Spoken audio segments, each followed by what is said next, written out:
Muito boa noite, seguidores e espectadores do Porto Alegre 24 Horas e Rádio Acústica. Gente, no meio de feriado, vocês aqui nos escutando, na audiência, felizes conosco. Pita, tu viu só? Tá no feriadão, mas eles estão nos escutando. O pessoal de verdade, ele fica aqui, ele não quer, ele quer vir junto, né? Conheço um pouco mais do meu convidado de hoje. Gessé Sangalli, 35 anos, formado na SPEX, Escola Preparatória de Cadetes do Exército. Concursado, agente de polícia judicial do TRT 4ª Região. De 2012 a 2016, líder comunitário. De 2017 a 2020, eleito 5º vereador mais votado de Viamão. De 2021 a atualmente, eleito vereador em Porto Alegre, sendo autor de 6 leis municipais em apenas 2 anos. Em 2022, se candidatou a deputado estadual pela Federação PSB Cidadania. Fez 21.591 votos, ficou como primeiro suplente ainda com chance de assumir uma cadeira na Assembleia Legislativa. 13º político mais votado na capital entre todos os candidatos. O convidado da noite é Gessé Sangalli. Muito bem, boa noite, Gessé Sangalli, é isso, Gessé Sangalli? Isso, Gessé Sangalli de Mello. O de Mello não entra na política. É, mas o Sangalli também entra na Bahia, lá com a Ivete, não? Sangalo, mas tem uma razão. Sim, mas isso tem uma razão, tá? O que significa Sangalli e Sangalo? Sangalo é o nome de um rio lá na Itália. Isso é que me contaram, tá? Eu não entendo nada de italiano. E Sangalli é o plural de Sangalo. Então é a mesma região. Então, a região de onde saiu o sobrenome da Ivete Sangalo é a mesma região. Só que o Sangalli é plural de Sangalo, e é o nome de um rio. Então, é uma região do rio Sangalo. E daí eu sou dos Sangalo. Você é do outro lado do rio. Do Sangalo. Você é do outro lado do rio. Do outro lado, pode ser. Pode ser. Ou mais para a cidade, ela mais para o interior, porque daí, né? Ou o contrário.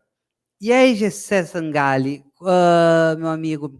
A gente é amigo há bastante tempo, a gente conversa bastante quando se encontra e troca ideia e discute ideias, né, Gessé? Gessé, cara, tu é um fenômeno no seguinte, tu conseguiu ser vereador em 2 cidades diferentes. É que nem o Brizola, assim, que foi governador de 2 cidades diferentes. Foi uma experiência legal e, na verdade, assim, tentar ser breve nessa questão. Quando eu decidi ser vereador, em 2012, eu iniciei um trabalho comunitário em Viamão, lá no bairro Jardim Universitário. E durante 4 anos, eu trabalhei fazendo obras comunitárias todo final de semana. E naturalmente surgiu o convite para entrar na política. Naturalmente, as pessoas começaram a me induzir a ir para a política, porque elas já se sentiam representadas como líder comunitário. E daí, quando eu aceitei me filiar a um partido, eu acabei adentrando na política sem um cacique político, o padrinho político para me bancar, e sem ter sido indicação política de ninguém. Eu nunca tinha sido cargo de confiança. Eu era servidor público já na época, no mesmo cargo que eu sou até hoje. O que tu faz de servidor público? Hoje eu sou considerado polícia judicial, mas ela é uma polícia administrativa. É aquele que fica ali... vendo... segurança. Segurança do tribunal. Fica no fórum ali, vendo se o cara vai entrar armado. Mais ou menos isso. É mais ou menos isso. É que nem aqueles caras que ficam no aeroporto. O X do aeroporto, é isso aí. Tem toda uma discussão se é eficiente fazer isso ou não, mas isso é outra discussão. E daí, como... E tu exerce ainda? Sim, eu acumulo como vereador. Pô, até uma vez tu teve a oportunidade de me visitar, a gente conversou sobre isso. Eu tenho essa autorização legal por parte da Constituição e autorização do Tribunal e da Câmara, desde que consiga manter a compatibilidade de horários, né? Isso é uma coisa que eu consigo acumular e fazer certinho, não tem problema nenhum. E por isso que eu me comprometi a doar 50% do meu salário. Embora não precisasse, eu achei que fosse justo, já que eu estou recebendo o reconhecimento das pessoas, representando elas, eu comecei a doar desde que eu era vereador em Viamão, no início da pandemia. E é o que financia o Concreta Beco. Já vamos falar do Concreta Beco. É um projeto social que a gente faz aí de urbanização de vias precárias. Já vamos falar sobre isso. Normalmente em Porto Alegre, mas onde eu for convidado. E ela tem que ser financiada. É financiada por quem? É financiado majoritariamente pela doação de 50% do meu salário, aproximadamente 50%. Depende, tem imposto de renda também, né? Sim. Que acaba comendo um pouco mais do que a gente esperava. Deixar uma mixaria ali, né? Para a receita. E isso é um trabalho social que eu me sinto à vontade de fazer. Na verdade, das atividades de líder comunitário, que eu fazia quando eu era líder comunitário em Ramão, foi o que me deu, como se fosse, vontade de continuar fazendo quando eu me tornei vereador. Então, eu retornei à liderança comunitária de uma outra forma, agora como empreendedor social desse Concreta Beco. É muito interessante, e eu quero entrar nessa conversa contigo agora, porque tu é um líder comunitário, tu vive dentro das comunidades em Porto Alegre, porque eu já conheço o teu trabalho com Concreta Beco. Cara, para vocês terem noção, Concreta Beco, assim, ó, é uma rua destruída, assim, parece que caiu uma bomba, a maioria das ruas, assim. E aí o GC vai lá e ele asfalta a rua, ele faz uma projeção, e tu não faz aquela entrega de pavão, né, GC? Na verdade, assim, ó, uma das leituras pelas quais eu não me elegi foi porque eu não retornei nos becos pedir voto. Sim. Porque todo mundo pensa, faz só para ganhar voto, né? Uhum. Sim, eu não fui nos becos pedir voto. Mas tu não foi pro critério ou não foi porque não deu tempo? Cara, tempo tu tem, né? Uhum. Então arruma, né? Se eu tava entregando panfleto na rua, eu tinha tempo de visitar as pessoas que eu fiz o beco, né? Uhum. Mas é que a intenção do Concreta Beco nunca foi pedir voto. Na verdade, ela é uma satisfação pessoal. Isso é uma coisa até se tu for parar a pensar do ponto de vista de como se fosse sentido de propósito. Uhum. Eu acho que uma das coisas que eu mais gosto de fazer é sentir que eu sou importante. Sim. E eu me sinto importante fazendo a diferença, marcando o mundo de alguma forma. Entendi. E a política é uma forma de eu marcar o mundo. E o Concreta Beco é uma forma de marcar o mundo sem pedir para ninguém. Eu posso fazer a partir da minha doação mensal de salário. E daí o Concreta Beco é isso. Eu não faço pelas pessoas, eu faço porque eu acho legal e eu me sinto feliz fazendo. Então, se fosse para finalidade eleitoral, eu teria batido em todas as casas, falado com as pessoas. Agora eu estou cobrando, entre aspas, o apoio que eu dei para vocês, mas não fiz. Talvez tivesse feito mais 500 votos e levado tinha entrado, né? Mas, enfim, são erros e acertos que o cara vai aprendendo ao longo do caminho. Enfim, eu quero continuar essa de raciocínio, que daí tu acaba, Gessé, também apoiando a direita. Que normalmente, vamos lá, quem faz essas ações é o pessoal da esquerda, eles não asfaltam, né? Eu quero entrar nessa discussão contigo, porque eu nunca tive a oportunidade de falar sobre isso, nunca ninguém me perguntou isso, e obrigado primeiro pela pergunta. Pita, tô ficando importante. E outra coisa importante, a maior parte das pessoas que a gente vai para entrevista, e eu, modéstia à parte, já tive a oportunidade de participar de bons programas como esse em outros canais que já estão um pouco na frente, no caso do ponto de vista de histórico na mídia gaúcha, e sempre são perguntas rasas. E eu vou te falar, o que faz a gente não se sentir à vontade muitas vezes de uma entrevista é sempre o mesmo 3, 4 pacotes de pergunta. E essa é uma pergunta que nunca ninguém me fez e eu sempre quis responder. Aí, boa. E eu vou te falar. Uma vez um colega meu falou assim, Gessé, exatamente a mesma coisa. Tu é de direita e tu faz esse negócio aí de Concreta Beco. Tu tá errado, tu devia ser de esquerda, porque é a esquerda que faz trabalho social. Mais ou menos a pergunta que tu fez.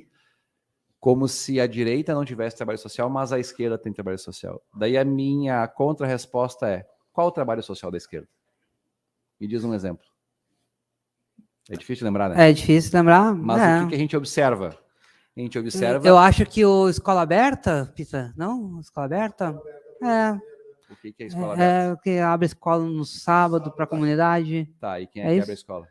Não, é a comunidade, né? Os secretários, né? Não é o político de esquerda. Não, é a ação. Comunidade. É que como a gente também aqui, a gente é de comunidade, né? Eu e o Pita, a gente cresceu junto numa Coab.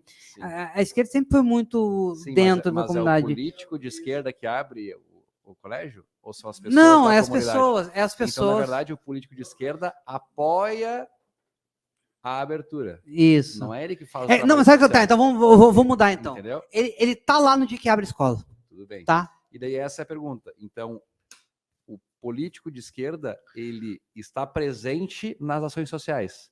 É ele que promove a ação social? Normalmente não é. Normalmente ou é uma associação de moradores, ou é um clube de mães, ou é um Rotary, ou é uma associação Lions, ou, enfim, são pessoas insatisfeitas com o que vem, que promovem, uma igreja, que promovem ações de cunho social. E é comum alguns políticos tentar se apropriar desse prestígio e desse trabalho para o seu mandato político. E quem são, normalmente, as pessoas que tentam se apropriar do prestígio do trabalho social? Normalmente a esquerda. Porque a direita não tem essa penetração social. Isso, é. Daí eu te pergunto, qual o político de esquerda que faz trabalho social? São raros. Qual é o político de direita que faz trabalho social? Também são raros. Mas nós temos uma noção coletiva de que a esquerda faz mais trabalho social. Não é pelo trabalho social, de fato. É pelo que a esquerda alega em seus discursos de preocupação social. Mas a esquerda, de fato, não quer que a comunidade se organize. Porque a esquerda ideológica entende que quem tem que fazer é o Estado. Sim. Através de um concurso público, através de um servidor público, entregar a solução que ele entende ser do Estado. Então, a minha contra-resposta é: a esquerda não tem trabalho social. Nós temos uma noção de que a esquerda tem trabalho social porque ela se preocupa, pelo menos no discurso, com esses temas. Uhum. Então, nós temos a impressão de que é ela que promove, mas não é a esquerda que promove e também não, tampouco é a direita. São as pessoas. Algumas podem ser de esquerda, algumas podem ser de direita. No meu caso específico, eu não quero ser arrogante dizendo que eu faço trabalho social, mas no meu caso específico, eu tenho um projeto que é Concreta Beco. É um projeto. Um dos poucos políticos que tem um projeto próprio. A maior parte dos políticos se soma aos demais projetos. Então, é mais comum nós vermos a esquerda se somando a projetos de ação social, mas não que eles ajudam de fato. Pergunta para algum, e não é uma ofensa, pergunta: ô vereador, deputado, como é que o senhor ajuda esse trabalho social? Ah, eu ajudo na divulgação, eu ajudo, não sei. Tá, quanto que tu dá por mês para o trabalho? Ah, pois não vai ter. Ah, eu cobro o Estado, né? Eu cobro o Estado, a política pública, nós não, entendeu? Então, tipo assim, são poucos os que fazem. Alguns se apropriam do trabalho. Isso tem um pouco na direita também. Alguns da direita se apropriam do trabalho social das pessoas na igreja. Alguns da direita se apropriam do trabalho das pessoas no Lions, ou em no Rotary, né? ou no Rotary, ou qualquer outra entidade nesse sentido. Então, são raros os políticos que de fato têm trabalho social. Alguns têm. E a minha contra-resposta é: a esquerda política não tem trabalho social. Ela pode, no máximo, apoiar alguns trabalhos sociais. Uhum. E eu tenho um trabalho social, que é o Concreta Beco. Mas a gente acaba também acompanhando e, às vezes, apoiando outros trabalhos sociais. Por exemplo, recentemente, qual é que é o problema do Concreta Beco? Tem 2 ou 3 problemas. O primeiro é que ele está muito dependente de mim. Sim. Se eu não dar o dinheiro, não tenho beco. Porque, embora os moradores ajudem, às vezes, com dinheiro, é muito mais dinheiro do que uma comunidade consegue pagar. Ou, se que custa um beco, assim, já sabe? Depende, tá? Isso aí até eu quero fazer um vídeo. Eu já fiz alguns, mas eu tenho que melhorar, porque ao longo do tempo o preço vai atualizando. No tá? Pinheiro ali, que tá sempre exemplo, uma bomba ali. É que depende, tá? Essa é uma grande primeira pergunta. O que é um beco? Né? Porque eu entendo que seria errado eu asfaltar uma rua. Porque rua é rua pública, coisa do poder público, né? Sim. O que é o beco? Para que ele precisa para ser elencável, para ser um Concreta Beco? Tem que ser mais ou menos curto, não muito largo. Íngreme. Íngreme, o ideal é ser íngreme. É. Por quê? Por causa da questão do escoamento. Sim. Porque como a gente não é o Estado, a gente não tem um saneamento e a água tem que escoar para algum lugar. Então, geralmente, critérios tem que ser íngreme, não pode ser muito comprido, não pode ser muito largo, e as pessoas têm que estar dispostas a trabalhar. E tem que ter um tiozinho de cadeira de roda lá na ponta, lá. Né? Como a gente de comunidade sabe. Geralmente, né? Enfim, daí vamos o exemplo do último, tá? Vou dar 2 exemplos, tá? Um de 50 metros e um de 120 metros, tá? É que não é linear, assim. Sim, né? 50 metros é um custo, 120 metros não é o dobro, não é 120% a mais. O último que a gente fez, 3 metros de largura por 50 metros de comprimento, deve ter ajudado aí umas 12 famílias, custou R$8.000. 7.500, 7.800 reais, mais ou menos. Onde é que vai esse dinheiro? Basicamente, 7.500 foi material. Foi 12 metros cúbicos de material, mais a bomba, que a gente aluga a bomba para não sofrer, aquela bomba que empurra o concreto para frente, e madeira para fazer o estaqueamento, para fazer as caixas para fazer. E o que é o Concreta medição, né? Medição. O que é o Concreta Beco? É um contrapiso. Ah, eu quero fazer um Concreta Beco no meu bairro, eu preciso da tua ajuda. Tu até pode me chamar, mas não precisa de ajuda. Faz um contrapiso na área de acesso comum das pessoas. Sim. Tá feito. Algumas outras técnicas que vai economizar, beleza. Então, 50 metros, R$8 mil. A gente fez um ano atrás, que foram 120 metros. E deu cerca de R$18 mil, mais ou menos. Então, é mais ou menos esse o custo. Por isso também não adianta ser uma via pública.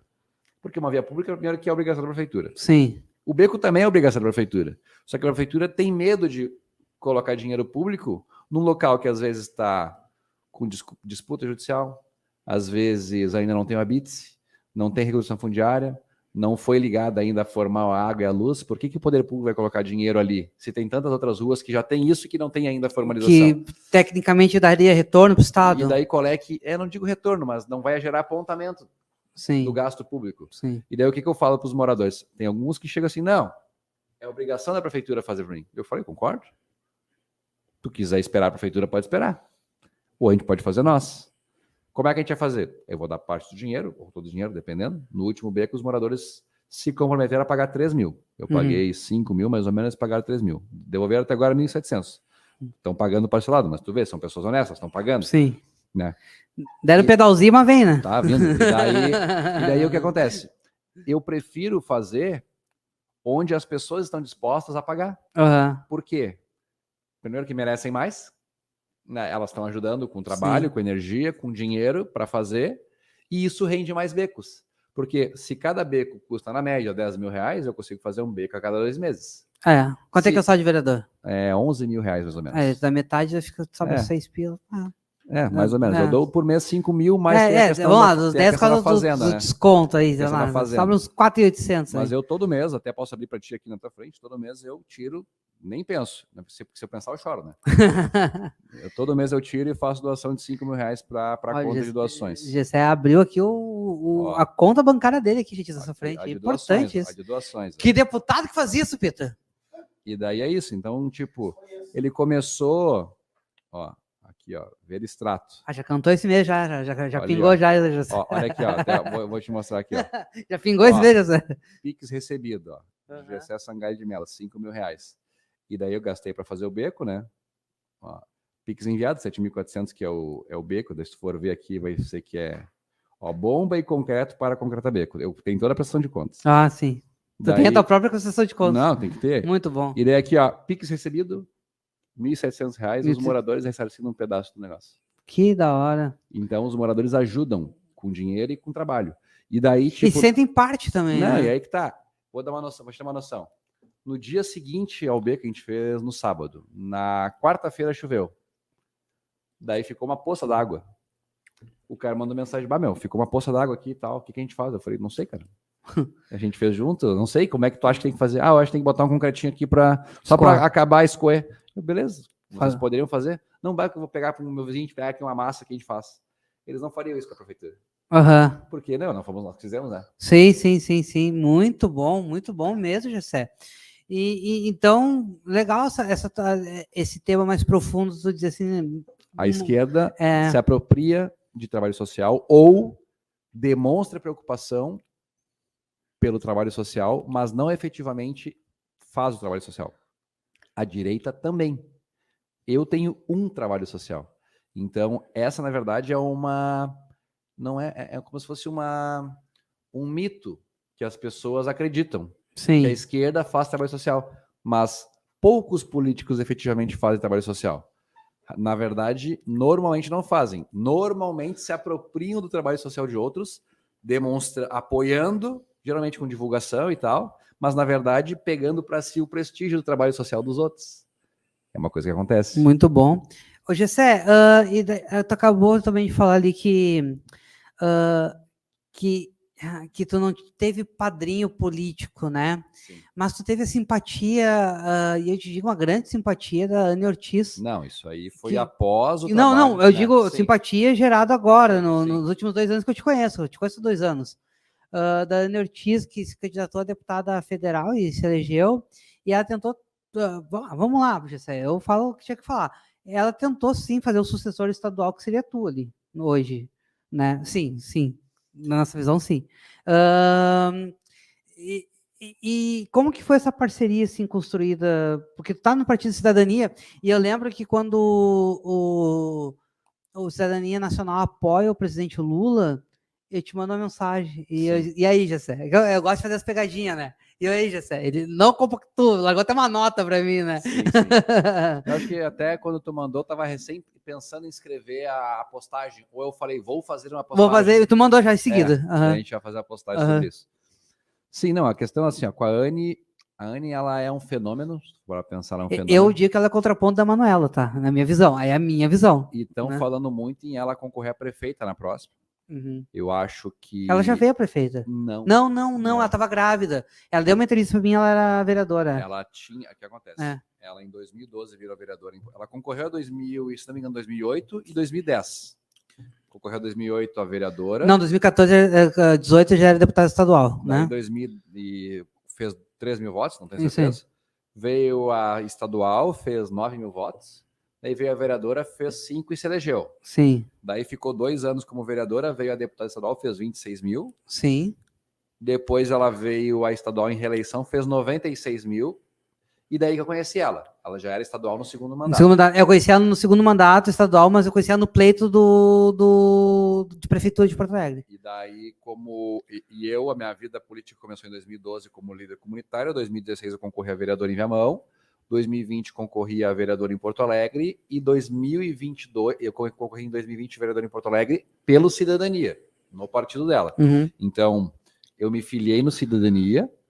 Troquei o domicílio eleitoral para Porto Alegre. E em Viamão, tu foi pelo Cidadania também? Eu era do PSDB. PSDB. Daí deu... Era um centro. Na verdade, centro, a bem gente agora voltou a ser federação. PSDB e Cidadania estão juntos de novo. Mas eu era do PSDB, daí deu toda uma celeuma em Viamão lá, e acabou que eu saí do PSDB. Eu tô com um problema lá. O Bonato não gosta muito de mim lá. Bonato. Fui pro Cidadania, fiquei um tempo sem partido, fui pro Cidadania. Concorri em Porto Alegre, levei, né? Em 2020, eu não pedi apoio da Anne para concorrer a vereadora em Porto Alegre. Eu pedi o partido, ela me deu espaço e eu abri mão do recurso público para fazer uma campanha gasto zero de gabinete, gasto zero de campanha de dinheiro público. E daí eu concorri a vereadora em Porto Alegre, ainda sem ser apadrinhado da Anne, porque eu era um candidato do partido, ela tinha 21 candidatos. E ela apoiou todos, mas não fez assim, esse é o meu cavalo. Não teve.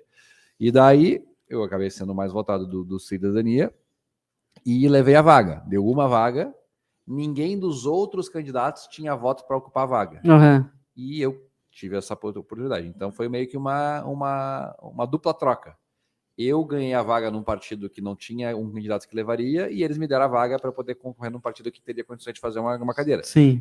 Poderia ter partidos onde eu não conseguiria me eleger por falta de coeficiente, né? Ou, por outro lado, eles poderiam ter colocado pessoas que não teriam condições de ser eleger. Então, acabou que veio aí essa questão. Em 2022, ela queria vir a deputada federal e nós ficamos no Cidadania. Eu não podia sair, né? Eu tinha que ficar até o final. Sim. Ela escolheu ativamente ficar no Cidadania porque tinha uma história com o partido, ela já foi há muitos anos, desde que ela foi vereadora, ela nunca trocou de partido, ela já foi do PSDB também, mas antes de ser vereadora. Então ela é do PPS, que se tornou Cidadania desde 2012, e ela tinha abertura com a presidência nacional do partido, que conseguiu fornecer recursos adequados para ela conseguir municiar os candidatos da estadual e ela para poder ocupar a cadeira como deputada federal. E ela, daí que eu quero chegar, ela não me abençoou. Na verdade, ela, dentro do partido, ela apoiou todos os candidatos da melhor maneira possível. E tudo que ela combinou com cada candidato, ela cumpriu. Eu, na verdade, acho que não me elegi, até pelo contrário, porque eu não entrei debaixo da asa dela e fui com ela no interior. Sim. Se eu tivesse sido apresentado para alguns líderes que ela tinha contato no interior, isso teria me trazido mais votos e eu teria me eleito. Então, eu já ouvi esse discurso, Pita, lembra? Faltou 500 votos. Faltou um cara aqui, outro ali. Não, normal. Mas a gente pode falar sobre estratégia política. Eu posso falar sobre estratégia política, eu gosto muito disso. Mas então, ela deu o melhor que podia para cada um. Sim. E daí cada um ganhou o que tinha maior, como se fosse relação com ela. A chefe de gabinete dela foi quem fez essa relação com as representatividades do interior. E faz sentido, porque ela era a pessoa que atendia o telefone, acolhia as pessoas no gabinete, blá, blá, blá. Já um outro candidato lá de São Leopoldo, que é o Gabriel, que fez 8 mil votos, 8, 9 mil votos, recebeu recursos, foi com ela lá, apresentou para a região. Tem o Miro Gessé, que mora lá em Santa Rosa, que também, cada um foi de uma forma. Ninguém, é aquela coisa, até o Melo fala isso. Uma negociação é assim, ó. Ninguém pode sair 100% satisfeito e nem 100% triste. Porque senão alguém saiu perdendo e alguém saiu ganhando. Então todo mundo saiu um pouco insatisfeito dessa negociação, entendeu? E eu fui um que saiu insatisfeito. Quem sabe por eu te conhecer, eu vi mais material teu com ela. Não, mas aí que tá. O que eu não posso reclamar? Todo o material que eu pedi, ela deu. E a gente derramou panfleto em Porto Alegre. Derramou no bom sentido, né? Porque derramar é um crime eleitoral, né? A gente entregou muito material. Muito, muito, muito. Tanto que dos deputados não eleitos, eu fui o segundo mais votado em Porto Alegre. Só perdi para Karen Santos. O resto, todos que são candidatos a vereador... Tá, mas hoje tu é o primeiro suplente, né? Primeiro suplente. Tá ali. O Leite vai puxar um, tu vai entrar. Daí essa é a discussão. Essa é a discussão. O Leite vai puxar um aqui, vem cá. É possível. O Gessé vai entrar ali, Gessé da Câmara. Nós vamos estar na diplomação, vamos estar, né, Pita? Vamos lá. O Gessé vai estar lá, eu sei. Vai. Tomara Ele até deu um sorriso aqui agora. Não, bem, né? Porque o Leite chama para ser secretário. Chama ser secretário. Não, mas o Gessé é de casa. O bom que o Gessé me atende e responde. Esse dia até a gente meio que brigou pelo WhatsApp. Dizendo, Diego, mas como assim? Eu digo, Gessé, mas veja bem. Aí me dá entrevista. Mas veio mais vezes. Se quiser fazer alguma coisa junto com outras pessoas, também pode me chamar que eu venho. O que acontece, Gessé? O nosso programa é diferente, assim. Eu não gosto do debate, porque senão fica todo mundo gritando e ninguém se entende. Eu gosto de ver ideias. Tu entende? Eu gosto que tu exponha a tua ideia, exponha a tua visão de política, a tua visão de mundo. Aí eu vou pegar um pouco do que tu tem, e isso vai me enriquecer, vai enriquecer o ouvinte, vai enriquecer o seguidor. Eu acho interessante, porque o debate eu vou querer ouvir tua opinião, a opinião do outro, eu vou ver os dois brigando e vou dar risada, né? Então eu quero ouvir o que tu tem para falar, qual a tua visão de política, inclusive sobre isso, do teu partido ter apoiado o presidente Lula, sendo que tu apoiou o presidente Bolsonaro. Sim, isso aí, eu e a Anne, tanto que nós fizemos aquela nota conjunta lá, é uma postagem no Facebook. A dobradinha que eu tô falando. Acabou servindo. Porque assim, na verdade... existe uma decantação natural, né? Depois do jogo jogado é muito fácil saber que era óbvio que eu tinha que receber mais recursos e mais apoio, era óbvio, e eu já sabia isso desde o início, mas quem toma a decisão não sou eu, né? Quem toma a decisão é um colegiado, partido e tal. Então hoje ficou evidente que dentro do partido é a Anne e depois eu, né? Do ponto de vista eleitoral. Sim. E então, hoje, o partido está se esforçando. Sendo que teu partido tinha o Lazier Martins. Não, esse era o Podemos. Não, Podemos? Não, mas... tinha o Paulo Brito, que era forte, que não ganhou porque não fez campanha. É uma pessoa que tem vergonha de pedir voto. É que tem pessoas que acham que o nome elege e não elege. Só que assim, a renovação pura e simples foi em 2018. Sim. Agora, a pessoa tinha que ter algo para apresentar.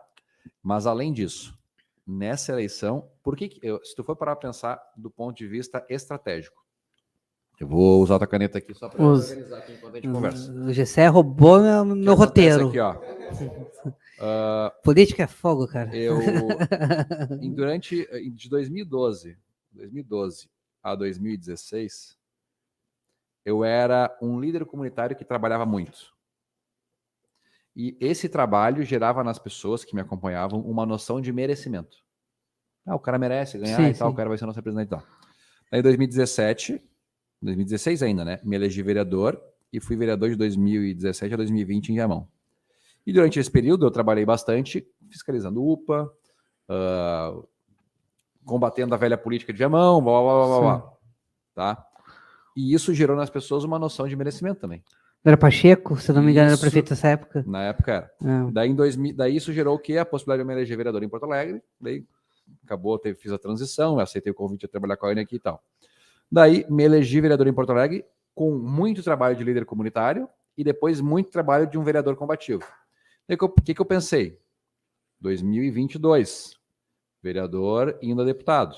Cara, a fórmula tá fechada, né? Sim. Basta trabalhar. Eu trabalhei muito como líder comunitário e me elegi vereador. Trabalhei muito como vereador, me elegi vereador na capital. Vou trabalhar muito como vereador na capital, vou me eleger deputado. Era o raciocínio lógico. E ao longo do mandato de 2021 a 2022, como vereador em Porto Alegre, eu procurei fazer entregas. Um concreta-beco, um asfaltamento da Ipiranga, com as emendas impositivas que a gente tem direito. Sim. Tu me deu uma aula uma vez, eu precisei, te liguei, lembra? Sim. Eu precisava saber o que era uma emenda Sim. positiva, como é que era. Eu te liguei pro Gessé, ele me deu uma aula. Não, é assim, sim, Diego. Não tava Carol comigo. As duplicações pontuais na Protásio e tal. E eu pensei, não, cara, tá estourado. Olha aqui, ó. Tenho trabalho como líder comunitário, tenho trabalho como vereador em Ramão, me elegi vereador em Porto Alegre. Fiz minha base de vou trabalhar em Porto Alegre, vou me eleger deputado.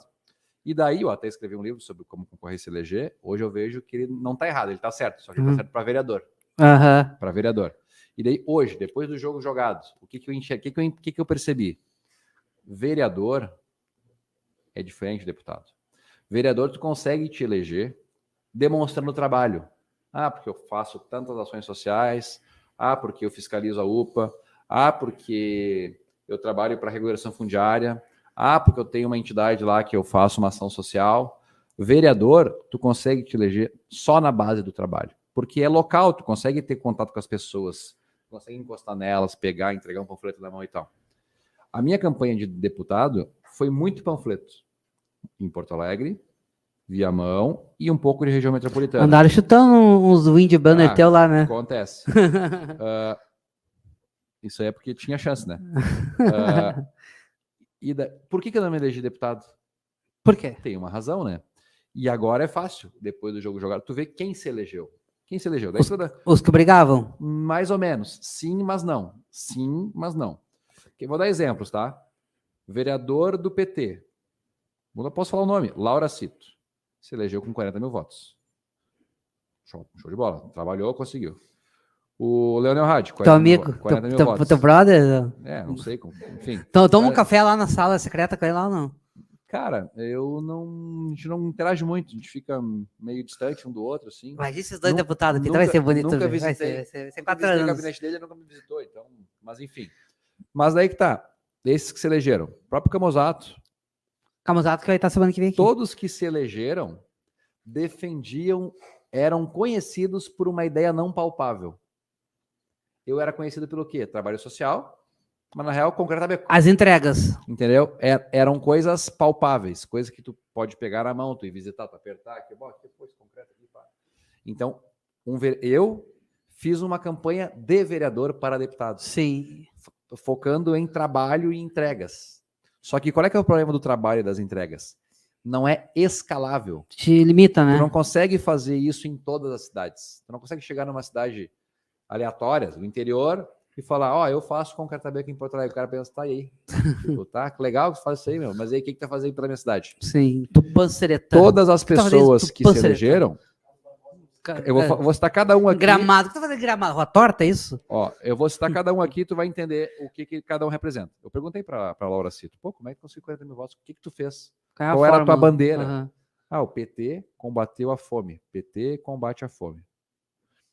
O que é meio estranho, né? Porque se tem pessoa passando fome, com cadastro ela no auxílio emergencial ali, R$600 ela vai ganhar, alguma coisa vai conseguir, né? Sim. Parece que, né? Mas enfim, era a bandeira. Sim. A causa. A causa. O Camozato defende os comerciantes. Liberdade econômica. É uma bandeira. O Hadi lá, aquele negócio lá dos antifascistas. Os fascistas dele, os nazistas dele, aquele lá do Duff, lá do Todo Mundo em Pânico, né? Os caras meio... Ele foi prender um cara com problema mental, cara. Por favor, os caras nada a ver, né? Mas tudo bem, né? Toma teu nazista aí. É o espantalho dele, né? Mas tudo bem, né? Mas se tu for para pensar, todos os candidatos a deputado de sucesso se basearam não no trabalho, se basearam em ideias intangíveis, produtos intangíveis. Que, tipo, utópicos? Eu não sei dizer a palavra, tá? Mas produtos e ideias. Sim. Produtos intangíveis. Tipo assim, tu concorda, todo mundo concorda que tu tem que ser antifascista. Todo mundo quer que vai ser contra. Sim. Tu é contra o fascismo. Sim. Né? Só é uma ideia intangível, que todo mundo concorda. Todo mundo é a favor... Sabe que às vezes eu acho que a esquerda não sabe o conceito de fascismo? Minha opinião. Também concordo. Todo mundo concorda que tem que combater a fome. Todo mundo concorda que tem que ter liberdade econômica. Qual é que foi o meu problema? O meu problema foi que eu falei assim, esse é meu trabalho, eu faço trabalho social, eu faço isso, eu faço aquilo, e por algum motivo eu acho que tu pode considerar esse material aqui e ver se eu devo ganhar o teu voto. Não era uma ideia, tipo assim, tá, mas o que eu levo se eu votar em ti? Aham. Eu não tinha nenhuma promessa. Prometo lutar contra os OVNIs. Pô, te faltou tu usar a tua rodinha, cara. Dizer assim, ó, vou desafogar o trânsito, então não precisa usar a rodinha aqui. Se eu tivesse uma proposta estourada de qualquer tema, tipo assim, uma promessa intangível. Os OVNIs. Teria dado, porque tu chega na pessoa, tu tá vendendo um candidato. Tu tem que ter, o que é esse aqui? Esse aqui vai combater a fome. Esse aqui vai dar liberdade econômica. Esse aqui vai combater os Duff. Esse aqui não sei o que, entendeu? Combater os ETs. Cada um... Podia fazer agora, sabe o que, Jessé? Já que tem OVNI... tinha um produto intangível. Já que tem OVNI, a gente podia fazer uma série de OVNIs aqui. Isso é interessante. É bom, hein? A Anne tinha um produto intangível e na hora de nós fazermos o nosso panfleto, nós não pusemos. Uhum. O dela é combate a privilégios. Se nós tivéssemos... ela foi a que derrubou mas é um produto intangível. A aposentadoria dos governadores. Então, isso foi algo que faltou. Então, tipo assim, não estou criticando os colegas aqui, ao contrário. Cada um que fez seus votos por mérito, né? A questão é, um deputado representa muito mais ideias do que, de fato, trabalho. E eu me baseei muito no trabalho. Errei. Então, tipo, é uma coisa de amadurecimento. Vamos pensar no Mas próximo... 21 mil votos não é erro. Cara... Eu vou te dizer, sabe por quê? Eu vou te dizer agora. O Fortunati fez 10 mil votos. Sim, mas qual ideia ele representa? Mas o nome Fortunati, o prefeito... E o Paulo Brito. Né? É que o Paulo Brito, para mim, não existe. Entendeu? Ele tem que falar de futebol. Né? Mas aí que tu aí, se tu pegar e analisar todos não, bota 90% dos que se elegeram representam alguma ideia. E essa é a questão, tem que representar algum valor, alguma ideia, e isso é uma coisa que faltou. Os candidatos que não tinham isso e que se elegeram, tinha muita máquina por trás. Daí é outra história. Quem tem máquina, né? Tu pegou fundo? Cara, eu recebi do fundo partidário R$120 mil para fazer minha campanha. Pouco. Dentro da realidade dessa campanha, foi a mais cara da história, né? No meu cálculo, para eleger um estadual é 600, 700 mil. Um federal, 1,5 milhão. Minha opinião, né? Sim, daí que tem que ver como é que tu gasta, como é que tu faz essa... Um outro erro que eu tive foi que eu me concentrei demais no panfleto e não aproveitei as redes sociais tanto. Se tu for olhar agora as minhas redes sociais, tu vê que eu estou muito mais dedicado, não sei se melhor, mas quase todo dia está saindo um vídeo, uma foto, um comentário, alguma coisa falando sobre alguma coisa atual, que na verdade, infelizmente, as redes sociais, elas precisam muito do momento. É o momento. A coisa aconteceu, tu tem que ser um dos primeiros a falar sobre aquilo, né? Tu vai te posicionar, tu vai falar, tu é um especialista nisso, porque o 24 horas é isso, tu fala sobre tudo, né? Tu não deve dormir. A gente tem uma equipe boa. Né? Mas agora a gente tá cuidando do ZT agora. ZT, basicamente, e cara, eu tava vendo isso aí, parece, eu não sei, não vi ainda, tá? Parece que é os satélites do Elon Musk, porque eles andam em trilha, né? Eles andam em sequência, são vários juntos. E daí, o que parece para as pessoas que estão vendo? Parece que ele é uma coisa que está indo e voltando. Mas não é que ele está indo e voltando. Se ele está em trilha, e nós estamos aqui no 30 graus, né, para baixo. Sim. Ele está fazendo a rotação, ele vai acontecer eventualmente de a luz do sol bater nele, nós vermos o reflexo do sol nele, só que daqui a pouco ele está andando, ele cai na sombra, ele desaparece, mas o próximo aparece de novo, e o próximo aparece de novo, e daí parece o quê? Parece que é uma coisa fazendo um movimento estranho. Eu vou te dar uma ideia, Jessé. Anfiteatro tá vazio. Vamos fazer um concreta beco ali, e botar umas estacas e posem aqui. Vai ver, vai ter. Pode ser. Mas, Jessé, tu fugiu da minha pergunta, para de me enrolar. Teu partido nacional apoia Lula e tu apoia Bolsonaro. A Anne foram eleitos 5 federais do Cidadania e 13 do PSDB. 5 e 13, nós temos hoje 18. Os 5 federais se reuniram do Cidadania e tiraram um indicativo de que serão oposição ao Lula. Oposição responsável, não vai ser aquele vota contra tudo porque não sei o quê. Então, os federais vão ser vão ser oposição. O Freire, que é o nosso presidente, declarou apoio no segundo turno. No primeiro turno, ele apoiou a Simone Tebet. Nós nos posicionamos, eu e a Anne, contra apoiar o Lula. A gente apoiou o Bolsonaro no segundo turno. Eu votei no Bolsonaro no primeiro turno também, mas, né, eu acabei que não me posicionei publicamente. Eu votei no Bolsonaro, mas não falei no material e tal. Então, o partido, o presidente defende o Lula, o governo Lula. Os federais do Cidadania não. Então, quem vota são os deputados federais. Aham. Então, embora o presidente do partido Deu uma orientação. deu uma orientação, a bancada dos 5 federais é que vai decidir como é que vai ser. E a fala é que eles serão contra. Então o partido, na prática, embora tenha apoiado através do presidente o Lula no segundo turno, os eleitos vão ser a oposição responsável. Então, isso é que vai acontecer. E eu, quando me elegi vereador em Porto Alegre, eu perguntei para ele, tá, mas e aí, se vier uma orientação pedindo? E daí ela falou, não, nós já conversamos com o presidente nacional, quem administra a orientação partidária no Estado é o Estado. Então, por exemplo, se o Cidadania tirou que apoiaria o Eduardo Leite no segundo turno, até porque a federação nem tinha muito o que escolher. Sim.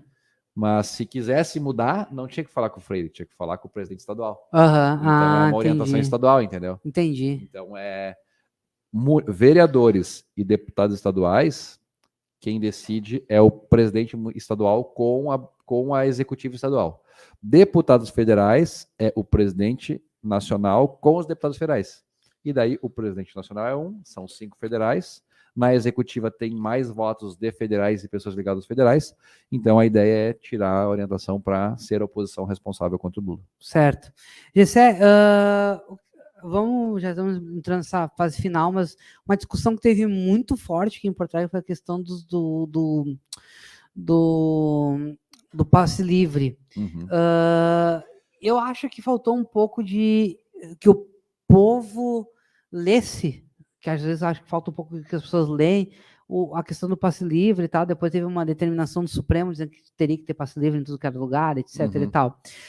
O que tu achou dessa discussão? Tu não acha que a esquerda se apropriou dessa discussão também? Não, eles souberam jogar bem para extrair uma vantagem eleitoral. Quem elegeu o Matheus Gomes, eu falo para ele, né? Já falei aqui, foi o Melo, foi bater no Melo que se elegeu. Sim, ele se elegeria, mas isso aí com certeza trouxe votos pra caramba, não tem discussão. É que assim, ó, o problema não é o passe livre, o problema é quem é que paga a isenção do isento. O problema não é o passe livre. Quem deveria pagar a isenção se quem determinou a isenção é o tribunal? É a Justiça Eleitoral. Então, na verdade, qual é que era a crítica antigamente com relação a qualquer isenção? Vamos fingir, eu sou prefeito, tu é o vereador. Nós decidimos que ele vai andar de graça. Daí o que a gente faz? Beleza, tu anda de graça. Ele paga mais para ele poder andar de graça. Alguém tem que pagar a conta, né? Qual é que é a lógica da isenção hoje? Eu e tu falamos que ele tem direito a andar de graça. Beleza, nós vamos encontrar uma fonte de financiamento para ele andar de graça. Senão a gente vai estar onerando ele a pagar mais para... Sim. Essa é a lógica hoje. Não tem problema da gratuidade no transporte público. Pode dar gratuidade todos os dias. Só tem que encontrar uma fonte de financiamento. E quanto é que custa isso? 3 milhões por dia. Cada dia de isenção, a prefeitura desembolsa 3 milhões. Pum. Porque o empresário na ponta não deixa de receber. Senão não vai trabalhar, né? Sim. Enfim, tem toda a questão se deveria ou não manter essas empresas. Eu sou a favor de flexibilizar para lotação, mototáxi, outras coisas e tal, mas isso é outra discussão. A questão é, a passagem isenta, ela é isenta para quem paga, não para o município. Sim. Quem é que determinou a isenção? O tribunal.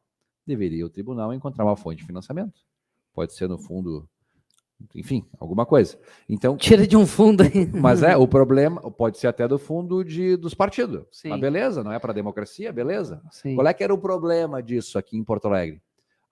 Uma determinação superior mandou pagar de graça. Beleza. Então quer dizer que agora um juiz, lá não sei onde, que nem conhece o estado, vai dar uma ordem e o município vai ter que desembolsar 3 milhões. Cara, beleza, eu até posso fazer o que está mandando, mas manda o dinheiro também. Sim, né? Entendeu? Me ajuda aí, né? Essa é a questão. Uhum. Então, se tu for parar a pensar, o prefeito e os vereadores defendem o município, e a cidade, e as pessoas, mas o município.